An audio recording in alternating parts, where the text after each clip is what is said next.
नमस्कार साथियों, आप देख रहे हैं केशव सिंह वॉइस। जैसा कि आज देखा हम सब ने कि संसद में 8 तारीख को अविश्वास प्रस्ताव पर बहस चल रही है। अविश्वास प्रस्ताव विपक्ष ने ये सोच समझकर लेके आए थे कि लोकतंत्र की गरिमा और जो संसद और जो संविधान है उसके अनुरूप कि जो लोकसभा का जो सर्वे सर्वा होता है वो और मंत्रिपरिषद जब अविश्वास प्रस्ताव पर बहस होती है तो उसे बैठकर सुनते हैं और सबसे अंत में प्रधानमंत्री सभी के सवालों का जवाब देते हैं। जैसा कि हम सब ने देखा कि आज संसद का इसका दूसरा दिन था अविश्वास प्रस्ताव पर बहस का। राहुल गांधी ने आज उस पर बहस पर उसमें चर्चा में भाग लिया। उन्होंने अपनी तरफ से अपनी बातें कही। हमने यह भी देखा कि किस तरह से कि सत्ता पक्ष ने शोर शराबा किया राहुल गांधी के भाषण के समय, जब उन्होंने अडानी का सिर्फ नाम ही लिया, बाकी के लोगों का जब नाम लिया था तो कुछ नहीं। अविश्वास प्रस्ताव आया क्यों? अविश्वास प्रस्ताव इसलिए भी आया कि जब मणिपुर जल रहा है, आज तक हमारे प्रधानमंत्री ने मणिपुर पर कुछ नहीं कहा। वो दुनिया भर की फालतू बातों पर, गैर वाजिब बातों पर भी अपनी टिप्पणी करने से बाज नहीं आती, लेकिन मणिपुर पर आज तक कुछ नहीं कहा। उन्होंने मणिपुर पर एक 36 सेकंड का छोटा सा प्रेस कॉन्फ्रेंस कहे या प्रेस को एक बाइट दिया था, वो भी तब जब सुप्रीम कोर्ट ने सो मोटो जब उसके ऊपर सुनवाई के लिए जब कहा, तब उन्होंने मणिपुर का बोलना चालू बोला एक बार। उसके बाद से आज तक फिर से वो चुप है।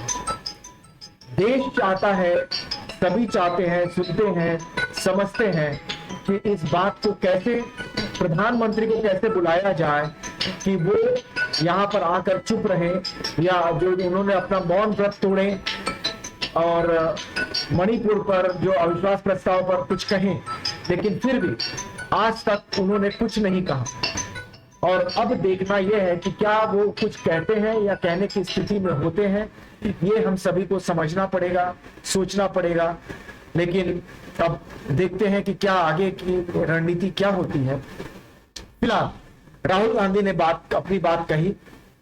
राहुल गांधी के भाषण के बाद में या उनके बोलने के बाद स्मृति ईरानी तुरंत खड़ी हुई और उन्होंने भी अपनी बातें कही।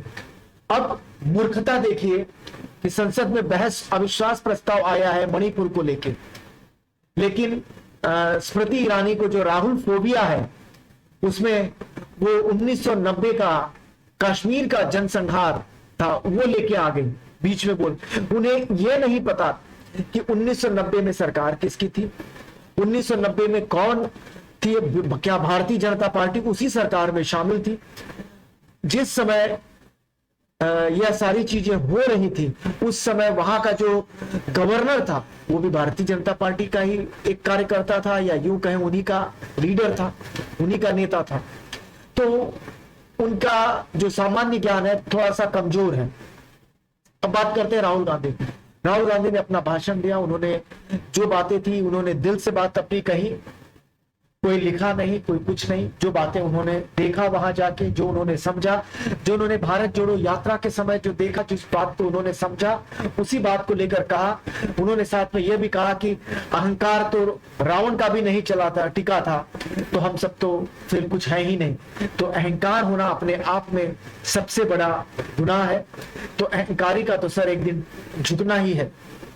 साथ में हमने यह भी देखा कि राहुल गांधी ने किस तरह से राष्ट्रवाद को राष्ट्रवाद पर ही लाके पटका है, लाके मारा है। राष्ट्रवाद का मतलब कि जब उन्होंने अपने भाषण में एक बातें और कही, वो ये बात था कि किस तरह से कि भारतीय जनता पार्टी जो अपने आप को राष्ट्रवादी कहती है, वो किस तरह से भारत माता की हत्या कर रही है। मणिपुर में जो कुछ हो रहा है, वहां की धरती पर जो हो रहा है, वो भारत का ही एक हिस्सा है, ऐसा नहीं कि वो भारत के बाहर का कोई हिस्सा हो। तो ये सारी चीजें जो है वो हम सबको देखनी और हम सबको समझनी पड़ेगी।